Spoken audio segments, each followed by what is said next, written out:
மான்விளையில் மயக்கம் என்ன? சங்கரேஸ்வரி. அத்தியாயம் 27. திடீரென்று சடன் பிரேக் போட்டு கார் நின்றதும் வேகமாய் நிமிர முகத்தை மூடிக்கொண்டு நால்வர் காரினை மறித்து நின்றனர். இப்பொழுது என்ன செய்வது என தெரியாமல் பதறிய மகிழ்வதனி வேகமாய் தன் மொபைலை எடுக்க, அதற்குள் காரினை நெருங்கியவர்கள் அவளின் மொபைலை பறித்தனர். யார்டா நீங்க, விடுங்கடா அவங்கள, அவங்க யாருன்னு தெரியுமா?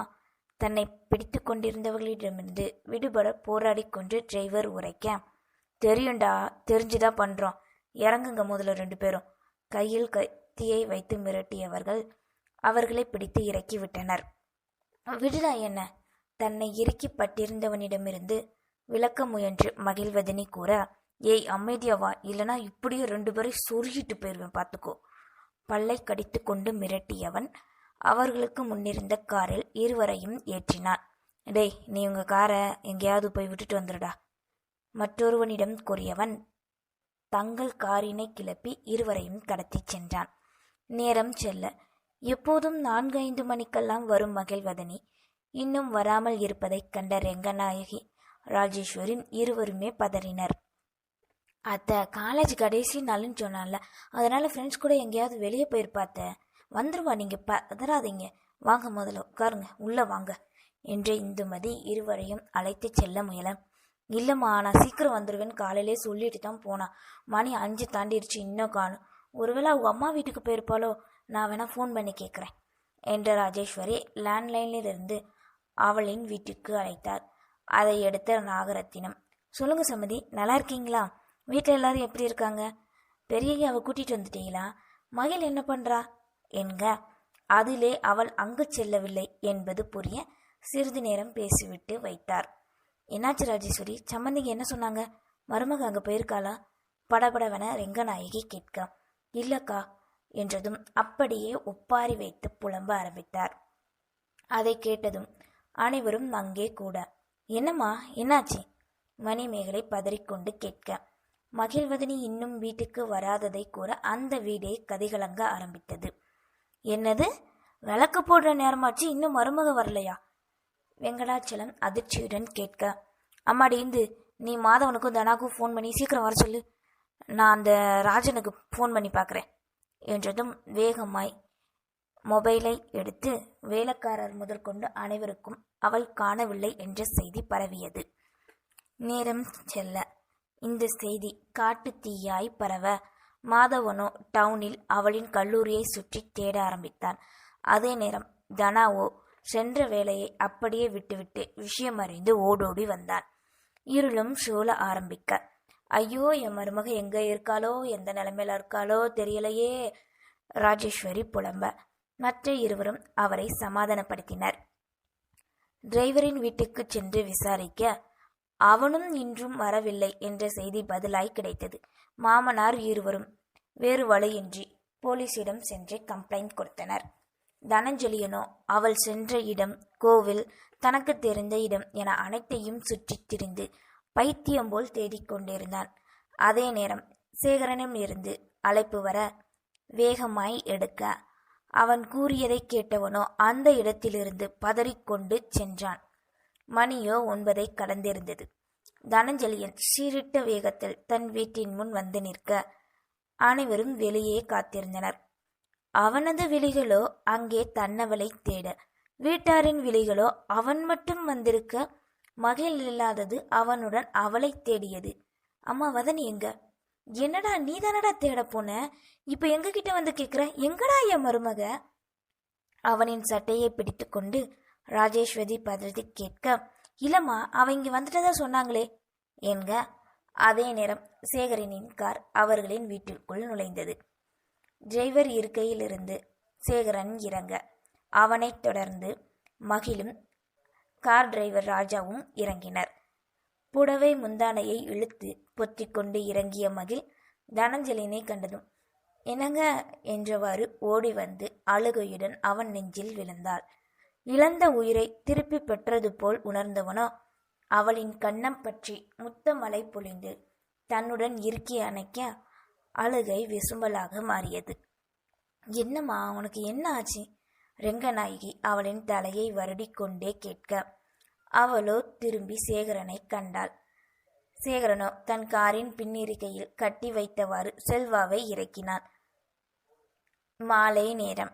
வழக்கம்போல் தன் கணக்குகளை பார்த்து கொண்டிருந்த சேகரனை நோக்கி பதட்டத்துடன் வந்தாள் சுமித்ரா. என்னங்க, உங்களுக்கு விஷயம் தெரியுமா? தனாவோட பொண்டாட்டி மகிழா காணுமா? மணி 7 இன்னும் வீட்டுக்கு வரலையா? அவளை கூப்பிட போன டிரைவரையும் காணுமா? ஃபோன் பண்ணா 2 பேர் ஃபோனும் சுவிட்ச் ஆஃப்னு வருதாங்க. பதறிக்கொண்டு சுமித்ரா கூற, டேய் நண்பா, எனக்காக நீ இந்த உதவியை பண்ணணும். இப்போ தனாவோட சம்சாரம் மகிழுக்கு ஏதோ ஒரு ஆபத்து இருக்குடா. யாரோ அவளை கொல்ல பார்க்குறாங்க. நான் அதை கண்டுபிடிக்கிறதுக்குள்ளே என்னை வர சொல்லிட்டாங்க. நான் போகிறேன். நீ எந்த பிரச்சனையும் வராமல் அந்த பிள்ளைய பார்த்துக்கோடா எனக்காக ப்ளீஸ் என தன் கரங்களை பற்றி கொண்டு கெஞ்சிய தன்னுயிர் தோழன் முகுந்தன் நினைவு வர அடுத்த நொடி தன் காரினை எடுத்துக்கொண்டு கிளம்பினான் சேகரன். ஏங்க நில்லுங்க! சுமியின் கத்தல் இப்போது காற்றில் கரைய ஆரம்பித்தது. சேகரனின் காரோ சீரிட்டு பாய, விழிகளோ வழியெங்கும் செல்வாவை மட்டுமே தேடியது. நிச்சயம் அவள் காணாமல் போனதற்கு செல்வாதான் காரணம் என்பது முகுந்தன் சென்ற பின் கண்டுபிடித்து தான் அவனின் வீட்டை நோக்கி சென்ற சேகரன் காரை நிறுத்தி இறங்கி வெளியே நின்று, டேய் செல்வா, எங்களே இருக்கே, வாழைய முன்னாடி ஆக்ரோஷத்துடன் கத்த அவனின் மனைவியே வெளியே வந்தாள். என்னங்கய்யா, என்னாச்சு? அவ இல்லையே பதறிக்கொண்டு பவ்யமாய் கூற, அவன் எங்க போனான்னு தெரியுமா உனக்கு? தெரியாததையா, காலையிலே போன மனுஷன் இன்னும் கோழிப்பண்ணையிலிருந்து வரலையா? அதை கேட்டவனோ எரிச்சலுடன் காலினை உதைத்து கொண்டு தன் காரில் ஏறி புறப்பட்டான். நேராக தனாவின் கோழிப்பண்ணைக்கு செல்ல அங்கே இருந்த ஒருவனிடம் செல்வாவை பற்றி கேட்டான். ஐயா, தனா தம்பி மதியம் டவுனுக்கு போனதுலேருந்து செல்வாவும் லீவ் போட்டு சாயந்தரமே எங்கேயோ போயிட்டான்யா, எங்கேன்னு தெரிலையா என்க. அங்கேயும் ஏமாற்றத்தை சந்தித்த சேகரன் தன் காரினை எடுத்துக்கொண்டு அங்கிருந்து கிளம்பினான். எப்படி அவளை கண்டுபிடிப்பது? எங்கு அவளை வைத்திருக்கிறான்? யோசனையுடன் இருள் சூழ்ந்த இருபுறமும் நெல்லும் கரும்பும் நிறைந்த அந்த சாலையில் சென்று கொண்டிருந்தான் சேகரன். திடீரென்று தனஞ்சலியின் பக்கத்தில் ஊரில் இருக்கும் பண்ணை வீடு ஞாபகம் வர அடுத்த நொடியே தன் காரினை திருப்பினான். அங்கே செல்ல அவன் நினைத்தது போலவே அந்த வீட்டில் வெளிச்சம் இருப்பதை கண்டான் சேகரன். ரோட்டிலே தன் காரை நிறுத்திய சேகரன் மெல்ல தனாவின் பண்ணை வீட்டை நோக்கி அந்த ஒத்தையடி பாதைக்குள் நுழைந்தான். அதன் அருகில் வந்ததும் உள்ளே செல்வாவின் பேச்சுக்குரல் கேட்க ஆரம்பித்தது.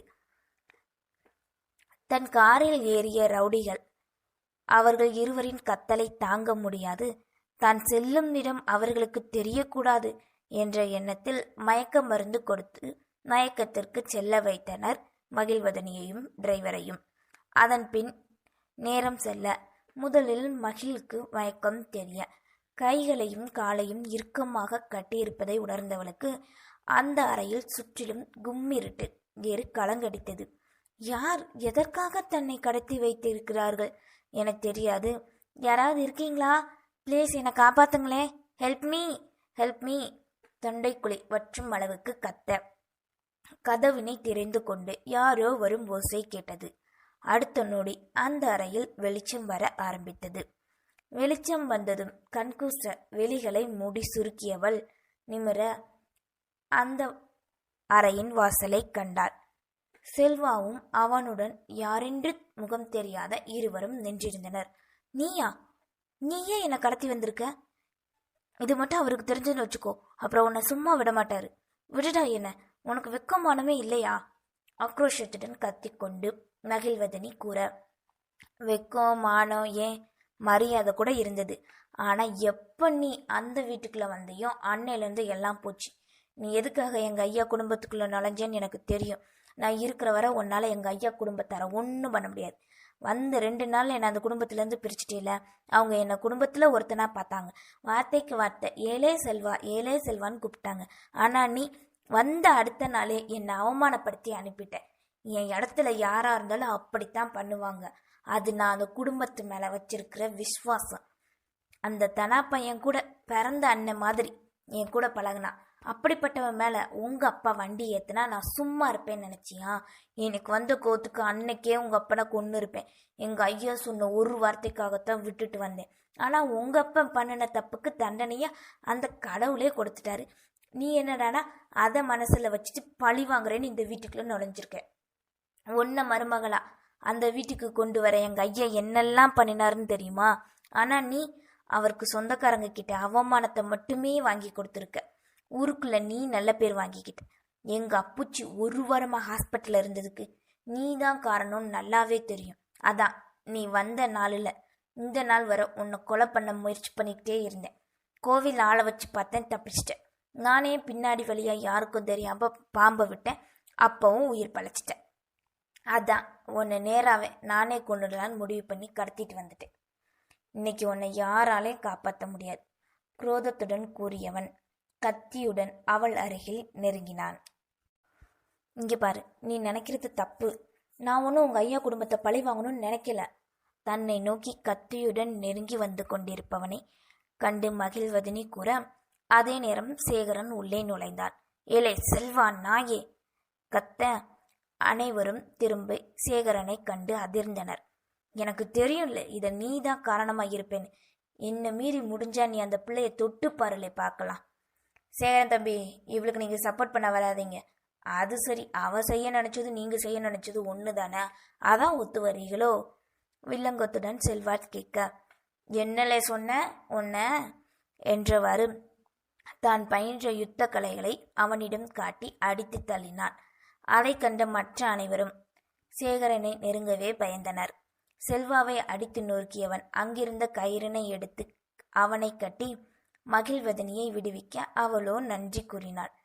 இதுவரை நடந்த அனைத்தையும் சேகரன் மகிழ்வதனி இருவரும் தன் குடும்பத்தாரிடம் கூற, செல்வாவின் மேல் அனைவரும் உச்ச கோபத்தில் இருந்தனர். இனிமே நீங்க இவனை என்ன பண்ணணுமோ பண்ணிக்கோங்க, அந்த பிள்ளை உயிருக்கு எந்த ஆபத்தும் வராம என்ன பார்த்துக்கிட சொல்லி நம்பிக்கையா என் ஃப்ரெண்டு சொல்லிட்டு போனான். அதுக்காக மட்டும்தான் பகைங்கிறத கூடி மறந்துட்டு நான் இப்போ இதை பண்ணினேன் என்ற சேகரன் தன் காரினை எடுத்துக்கொண்டு கிளம்ப தலை குனிந்து கொண்டு நின்றான் செல்வா. விஷயம் அறிந்து செல்வாவின் மனைவி குழந்தைகள் அழுகையுடன் அங்கே வர, அதே நேரம் கம்ப்ளைண்ட் கொடுத்ததால் போலீஸும் அங்கே வந்து சேர்ந்தனர். உன்னை போய் நம்புனேல, ஆனா நீ அதுக்கு என் பொண்டாட்டியே கொல்ல பார்த்துருக்க.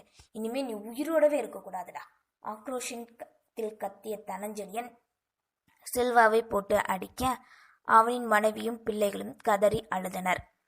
விட்டுட்டு அவனை சித்திர போறான், அக்கினி புலம்பாய் இருக்கும். தன் தம்பியை மாதவன் கட்டுப்படுத்த முயல அவனுடன் போலீஸும் சேர்ந்து தடுத்தனர். அவன் செய்ய நினைச்ச தப்புக்கு தண்டனை கொடுத்தே ஆகணும் சார், நீங்க அவனை பிடிச்சிட்டு போங்க. மாதவன் கூற, சரி என்றவாறு போலீஸ் அவன் கையில் கட்டியிருந்த கயிறினை கட்டி விலங்கை மாட்டினர். செல்வாவின் மனைவியும் பிள்ளைகளும் கதறி அழுக, தனஞ்சலியின் வீட்டார் அனைவரும் தடுக்காமல் அமைதியாகவே இருந்தனர். சார், அவனை விட்டுருங்க, என் மாமா கேஸை வாபஸ் வாங்கிடுவாங்க. பரிதாபத்துடன் மகிழ்வதனி முன்னே வந்து கூற, தன் மனைவியின் கரங்களை பற்றி இழுத்த தனஞ்சலியன், ஹே நீ என்ன லூசா? முன்ன அவன் குள்ள பார்த்துருக்கான், நீ என்னடானா விட்டுருங்கன்னு சொல்ற? கோபத்துடன் தன்னவளிடம் கத்தினான் தனஞ்சலியன். அவனோட இந்த கோபத்துக்கு காரணம் நான் தானே, என்னால் தானே எல்லாம் நடந்தது. அவன் உங்கள் வீட்டாளுங்க மேலே வச்சிருக்க விசுவாசம் எப்படிங்கிறத நான் இன்னைக்கு நல்லாவே புரிஞ்சுக்கிட்டேன். எனக்கு அவன் மேலே கோபம் வர்றதுக்கு காரணம் அன்னைக்கு எல்லாரும் முன்னாடி அவன் பேசின பேச்சு மட்டும்தான். ஆனால் அதை விட அவன் உங்கள் எல்லார் மேலேயும் வச்சிருக்கிற மரியாதையை நான் இன்னைக்கு பார்த்துட்டேன் என்றவள் செல்வாவை நோக்கி வந்தாள். நீ என்கிட்ட சொன்னது எல்லாம் சரிதான். நான் இந்த வீட்டுக்கு வரும்போது எனக்கு யாரையும் பிடிக்கல, பழி வாங்கணும்னு தான் வந்தேன். ஏற்றுக்கிற மனசுலையும் இல்லை. அதுக்காக நீ நினைக்கிற மாதிரி இந்த வீட்டாளுங்களை நான் கொல்லணுங்கிற நோக்கத்தோட வரலை. என்னால் இந்த வீட்டில் இருக்கிறவங்களுக்கு எந்த கெடுதலும் வராது. இது நீ விசுவாசமாக இருக்கிற இந்த குடும்பத்து மேலே சத்தியம். இப்போ கூட உன் பொண்டாட்டி பிள்ளைங்க கதறலை வச்சுதான் நான் வேண்டான்னு சொன்னேன். ஏன்னா அன்னைக்கு இப்படித்தான் நானும் என் அம்மாவும் உன்கிட்ட கதறணும். இதுக்கு மேலே நான் எப்படி புரிய வைக்கணும்? நீ பண்ணின தப்ப சொல்லு என்க. செல்வாவின் மனைவி பிள்ளைகள் அனைவரும் அவளின் காலில் விழுந்து தன் தவறினை ஏற்றுக்கொண்டு கதறினர். அனைவரும் முன்னிலையில் அன்று இவன் தன் தந்தையிடம் கேட்ட கேள்வி நீங்கா நினைவுடன் மனதில் ஒலித்தது. இப்போது காலில் விழுந்து தன் தவறினை உணர்ந்து கதறும் செல்வாவை கண்டவளின் மனமோ சற்று ஆறுதல் அடைந்தது.